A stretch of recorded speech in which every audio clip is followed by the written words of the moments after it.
And that was just for Dick Durbin. Mr. President, in confirming 235 lifetime judges during your administration, we have made history. Not just in a record-breaking number, but in the quality of the individuals who've been nominated and confirmed.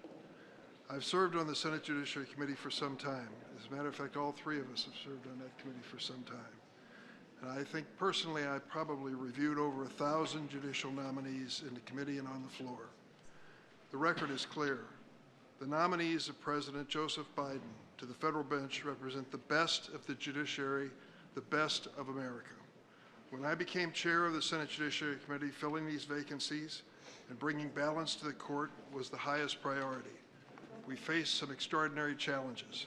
The first 2 years of the administration coincided with the longest evenly divided Senate in history. And for the past 2 years, Democrats have held only a narrow majority. On top of that, the Biden administration had fewer vacancies to fill on day one than the Trump administration did, in fact, fewer than half. Still, we succeeded beyond what anyone hoped for. 235 judges confirmed. More than 1 out of every 4 judges now serving on the judicial bench were nominated by this President, Joseph Biden.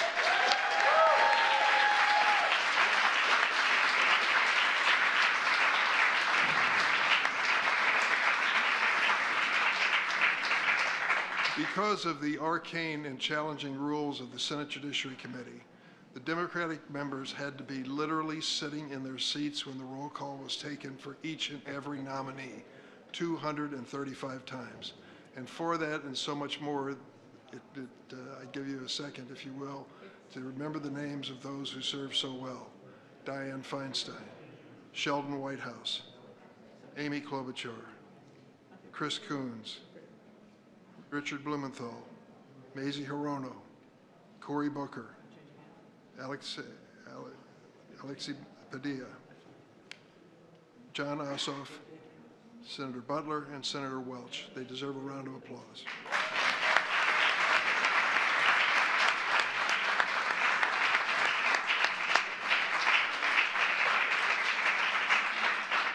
And I would be remiss if I didn't note the amazing staff that brought us here as well on my side. An extraordinary group of people, starting with Dan Swanson, Phil Brest, who served both in the White House and the committee,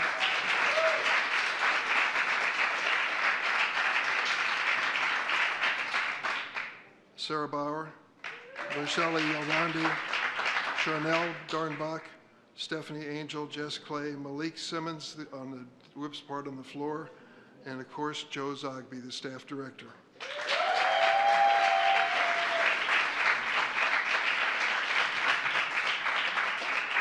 Let me just say the high point of the last 4 years for me, Mr. President, was when you kept your word and we were able to confirm Justice Ketanji Brown Jackson, the first black woman to serve on the Supreme Court. If you're going to be the first, you've got to be the best, and she is. Certainly the best by every single measure. You kept your word to nominate her, and we have done a great favor to the nation by following through.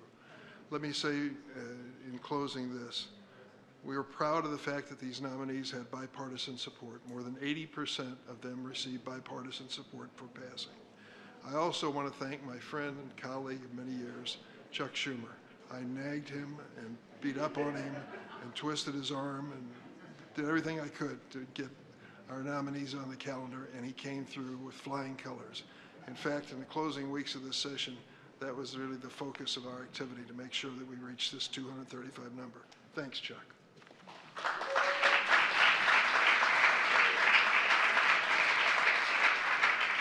I am grateful to be part of this historic opportunity. These men and women will be serving America for decades to come. My friend, Chuck Schumer.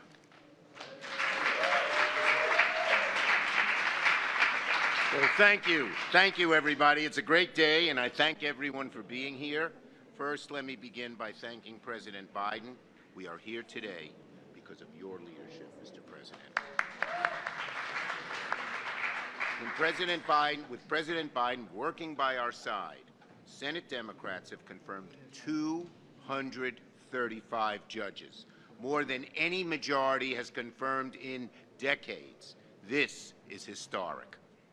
We've confirmed more judges than were confirmed under the previous administration, so something no one thought we could do. In fact, we confirm more judges than under any administration going back decades. When people look back at the most consequential accomplishments of the last 4 years, two things will stand out: the legislation we passed between 2021 and 2022, and the historic judges we confirmed to the bench. Now, these are amazing accomplishments. Even more importantly, these judges come just in time. Our democracy faces an uncertain future, and many people are rightly worried. We hear incoming leaders say things about undercutting the well springs of our democracy that make many Americans anxious. The good news is that these judges will be a barrier against attacks on our democratic institutions. At the district level, these judges will have the first and often decisive impact on cases involving voting rights in elections and democracy writ large. Thanks to these judges, it is now far more likely today than it was just a few years ago that these attacks on democracy will be blunted. In short, these judges will be the shield that protects our democracy. So thank you. Thank you, President Biden, for leading the way in strengthening the bench. It couldn't have happened without you. You helped us construct a federal bench that will not only protect our institutions, but also that better reflects on America itself. I want to thank Chairman Durbin for his outstanding work over the last 4 years. He certainly was, as we say in Brooklyn, a nudge. That's a good word.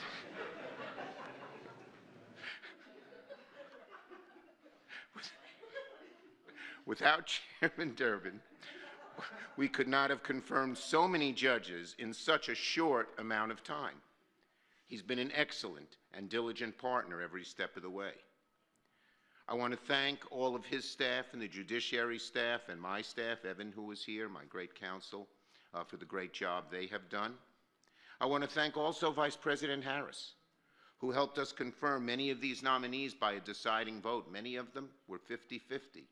And without her being here, and she had to change her schedule, often at last-minute notice, it might not have happened.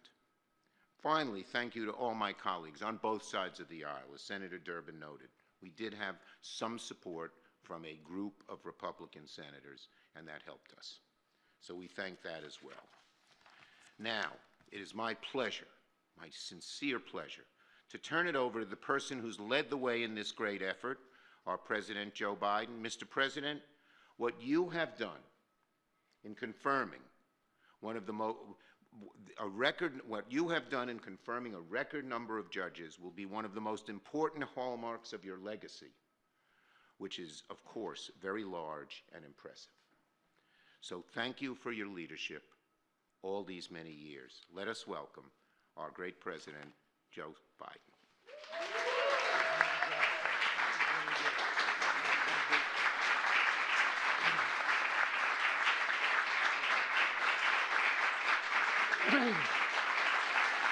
Thank you, thank you, thank you. Thank you. I'm sure you're clapping because I finally showed up. I do apologize. We had a very busy schedule last over from New Year's Day on, dealing with two crises, one in Louisiana and one in Las Vegas. And I've assembled the entire defense and intelligence apparatus of the country in the Situation Room, and we've been spending a lot of time there. But I'm going to take another 2 minutes to talk a little bit about that and then go on to what we're here for. I want to give an update on the investigations into yesterday's terrorist attacks in New Orleans and the truck explosion in Las Vegas. I've just come from the meeting, not just to spend, while we prepare these remarks, better part of an hour, from my Homeland Security team. The number of people killed in New Orleans has risen to 15, including the attacker. 35 people were injured. Today, the FBI briefed me that as of now, we have no information that anyone else is involved in the attack. They've established that the attacker was the same person who planted the explosives in those ice coolers in 2 nearby locations in the French Quarter just a few hours before he rammed into the crowd with his vehicle. They assess he had a remote detonator in his vehicle to set off those 2 ice chests. So there's no question that, remember all the talk about other people were involved, placed in, they have established he's there, and even established that he had a detonator to explode those ice chests. As I said yesterday, the attacker posted several videos just several hours before the attack, indicating his strong support for ISIS. Federal law enforcement and the intelligence community are actively investigating any foreign or domestic contacts and connection that could possibly be relevant to the attack. And so we're also continuing to investigate whether or not there's any connection between the New Orleans attack and the explosion in Las Vegas. As of now, they've just been briefed. They have not found any evidence of such a connection thus far. I've directed them to keep looking. The individual who rented the truck that exploded in Las Vegas also served as active duty U.S. Army.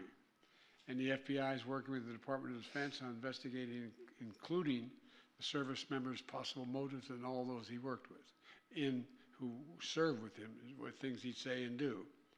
I directed my team to accelerate these investigations so we have answers to our unanswered questions. They're making every single resource available to get the job done. And we're going to share the facts as soon as I learn them so the American public doesn't have to wonder. In the meantime, like I said last night, New Orleans is a city of tremendous spirit. You can't keep it down. You really can't. And we're seeing that today. The Sugar Bowl is back on. Kickoff is going to take off very shortly. If I don't get this damn thing done, we're going to be in real trouble. And the FBI has handed control of Bourbon Street back to local officials. Security of the area has been reinforced, and it should be open for business later today, the Bourbon Street. People in New Orleans are sending an unmistakable message. They will not let this attack or the attackers' deluded ideology overcome us. None of us should fear that he'll overcome us. We're going to continue to relentlessly pursue ISIS and other terrorist organizations where they are, and they'll find no safe harbor here. I'll continue to provide updates in New Orleans and Las Vegas as the facts develop. Now to the business at hand. I can't tell you how much I appreciate these 2 men. Not a joke. You know, the fact of the matter is that the Majority Leader Schumer and Chair Durbin, their leadership has been invaluable. You know, from my days of leading the Senate Judiciary Committee 200 years ago, I made judicial nominations a priority, and some of you may remember I was involved in some very contentious Supreme Court nominations over the years. And today I want to recognize a major milestone. The Senate recently confirmed its 235th federal judge, which is the largest number of confirmations in a single presidential term since the early 80s. That includes 1 Supreme Court justice, 45 Circuit Court of Appeal judges, 187 District Court judges, and 2 judges on the Court of International Trade. And they represent the best of America. It's all about preserving the Constitution. I made 3 speeches in this campaign, in my term as president. One when I first entered saying democracy is at stake, one I later made, anyway, I made 3 major speeches. The institutions are in jeopardy, in my view. And some of the decisions coming down, to me, made no constitutional sense. They're all highly qualified people we've met. They've had distinguished legal, judicial, and academic careers. It matters. Judges matter. You know, shaping the everyday lives of Americans, protecting our basic freedoms. You never thought we'd be talking about this. Defending constitutional liberties, respecting the idea precedent matters. Precedent matters. These judges will be independent, they'll be fair, and they'll be impartial. And they'll respect the rule of law. And most importantly, I know it sounds, I never thought I'd be saying this, they'll uphold the Constitution. They'll uphold the Constitution. When I ran for president, I made a promise that I'd have a bench that looks like America, that taps into the full talents of this nation. And I'm proud we've kept our commitment with the help of these two men and many others, bolstering confidence in judicial decision-making and outcomes. We have a record number of judges with backgrounds and experiences that have long been overlooked in the federal judiciary, like advocates for civil rights, workers' rights, immigrant rights, and so much more. The first former public defender to sit in the Seventh Circuit Court of Appeals. We also have continued to put forward men and women who have been prosecutors and plaintiffs' attorneys, which has been a distant past of courts. No matter who they are or where they come from, all these appointees understand the role of a judge and are committed to the rule of law, the institutional safeguards built into our Constitution that upholds the rights and guarantees of the Constitution. You know, I've appointed the most demographically diverse slate of judicial nominees ever in the history of America. That represents all of America and the best of America. There's numerous historic firsts. The first black woman in the United States Supreme Court. I made that promise and we kept it. More black women in the courts of appeals than every other previous administration in American history combined.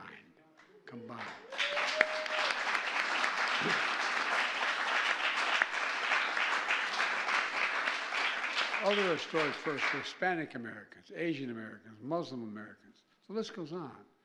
But the point is, for the first time in a long, long time, we have a bench that looks like and represents all of America, all of America. And a special thank you again to Leader Schumer and Chair Durbin, working tirelessly to move these nominations through the committee and onto the Senate floor in a very, I think it's not an understatement, it's a very contentious political period in American history. Think about it, one vote majority. I mean, it's amazing what they did. Other senators, Democrats and Republicans alike, work with my administration to fill vacancies in their states. You know, all these Republican senators, they weren't sending me Democratic nominees. They were sending Republican nominees. But we got sort of back to the basics, finding basic commitment to civil rights, civil liberties. Whether it was your counterpart and the leader of the Republican Party in Kentucky or wherever, we've got people who understand the institutional limitations and safeguards in the Constitution.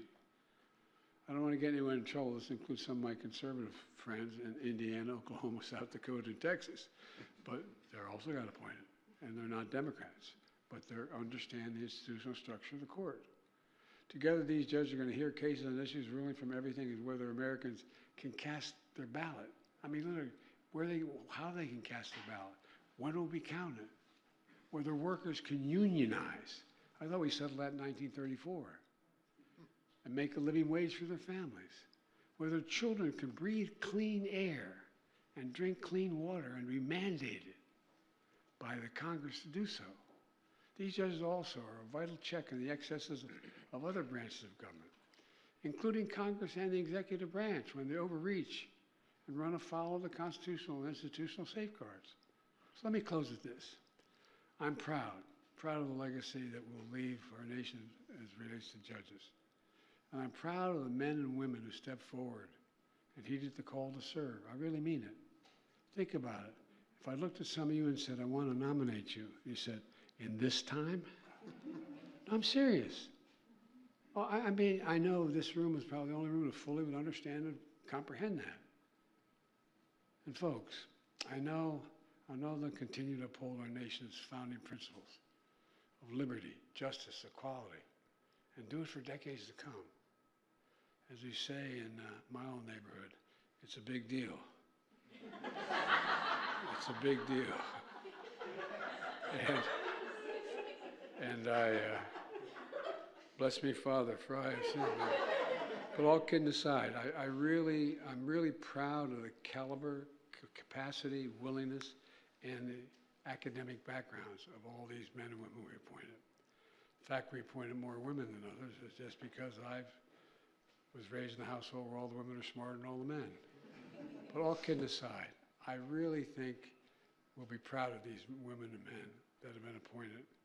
And I think we're going to reestablish the safeguards that were built into the Constitution. Everybody, everybody has an equal opportunity. That's what it's all about. So thank you all and all the leaders in this room for all you've done. Wouldn't have got done without you guys.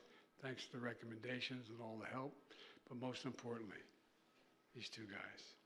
The idea that from the beginning, when we had that first conversation, Chuck said, we're going to appoint all these judges, we looked at each other like, are we kidding ourselves, right? Thank you, pal. Thank you. And Dick, by the way, I've ruined his reputation by bragging so much about him. I was hesitant to do it during the election year because it might hurt him, but all kidding aside, every time we get in trouble, I literally ask my staff, I say, Durbin's there. Durbin's there. You're the best, pal. Thank you. You really are. Thank you. Thank you all so very much.